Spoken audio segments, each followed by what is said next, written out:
ओम शांति। 6 अक्टूबर 2025। आज का पुरुषार्थ।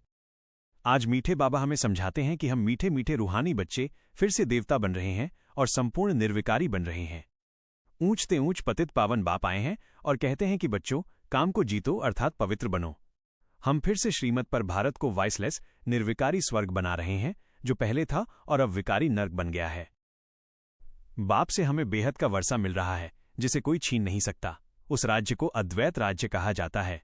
हमें याद रखना है कि हमने कैसे 84 जन्म लिए हैं। बाप समझाते हैं कि मैं इनके ब्रह्मा के बहुत जन्मों के अंत में साधारण तन में प्रवेश करता हूं और इनका नाम ब्रह्मा रखता हूं। इस द्वारा ही ब्राह्मणों की रचना करता हूं।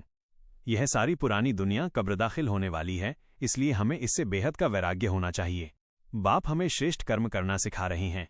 जैसा कर्म करेंगे, सर्विस करेंगे, वैसा ही उसका रिटर्न फल मिलेगा। यह अविनाशी ज्ञान धन है जिससे तुमको विश्व की लॉटरी मिलती है। श्रीमत पर चलकर हम विश्व के मालिक डबल सिरताज बनते हैं और 21 जन्मों के लिए सुखधाम का वारिस बनते हैं। सबसे बड़ी चुंबक शिव बाबा है। उसको याद करने से तुम पवित्र बन जाते हो। याद करने के बिगर वारिस बन नहीं सकते। प्रजापिता ब्रह्मा ब्राह्मणों के बाप हैं। यह इस समय सबसे बड़ा परिवार है जो फिर दैवी परिवार में जाएगा। पुरुषार्थ कैसे करना चाहिए। बच्चों को निम्नलिखित रीति से पुरुषार्थ करना है। पवित्रता धारण करना। सबसे मुख्य बात है कि पहले स्वयं निर्विकारी पवित्र बनना है, तभी दूसरों को कह सकते हैं। बाप की श्रीमत है कि पवित्र बनो, याद में रहना। जिसका वारिस बनते हैं उनको याद करना है। यह ज्ञान की मुख्य बात है। याद न रहे तो स्वयं को थप्पड़ मारकर पूछना है कि माया मुझ पर जीत क्यों पाती है। चेकिंग और सच्चाई। स्वयं को रोज चेक करना है कि क्या मैं महावीर हूं, क्या मैं ईश्वर को ठगता तो नहीं हूं। जो दूसरों को कहता हूं वह खुद भी करता हूं। मेरे में क्रोध तो नहीं है। विचार सागर मंथन। बाप जो बताते हैं उसे नोट करके उस पर विचार सागर मंथन करना है और लिखना है, ताकि मनुष्य समझ सकें कि भारत स्वर्ग था। सेवा करना। श्रीमत पर भारत को स्वर्ग बनाने की सेवा करनी है। बहुतों को आप समान महावीर बनाने का पुरुषार्थ करना है। जितना बहुतों को आप समान बनाएंगे उतना ऊंच दर्जा होगा। नशा और खुशी।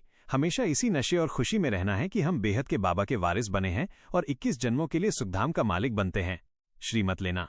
कोई कर्म करते समय अगर समझ ना आए तो उसके लिए श्रीमत लेनी है और घड़ी घड़ी पत्र में पूछना चाहिए। ज्ञान की तैयारी। तुम्हारे पास नॉलेज हमेशा तैयार रहनी चाहिए। सीढ़ी का ज्ञान पूरा याद रहना चाहिए कि हमने कैसे 84 जन्म लिए हैं। वरदान को प्रैक्टिकल करना।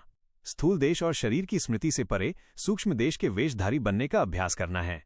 अभी अभी साकारी और अभी अभी आकारी बनने से सर्व स्वरूपों के सुखों का अनुभव कर सकेंगे। क्या नहीं करना चाहिए। पुरुषार्थ में विघ्न डालने वाली निम्नलिखित बातों से स्वयं को बचाना है। विघ्न डालने वालों की परवाह नहीं।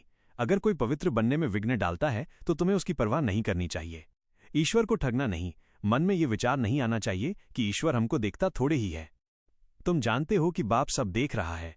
असत्य और क्रोध से बचना। अगर हमारे में ही क्रोध है तो दूसरे को क्रोध न करने के लिए कैसे कहेंगे। ये सच्चाई नहीं हुई। लज्जा आनी चाहिए। पुरुषार्थ में ढीलापन। ये नहीं होना चाहिए कि दूसरों को समझाएं और वो ऊंच बन जाए और हम नीचे ही रह जाएं। पुरुषार्थ में रेस करनी है। भक्ति मार्ग की तरह कान पकड़ना या चमाट लगाना अब नहीं करना है। भक्ति मार्ग में अगर बुद्धियोग बाहर जाता था तो कान पकड़ते या चमाट लगाते थे। ये अब ज्ञान है। यहां मुख्य बात याद की है, इसलिए स्वयं को ज्ञान से संभालना है और मंजिल तक पहुंचना है। ओम शांति।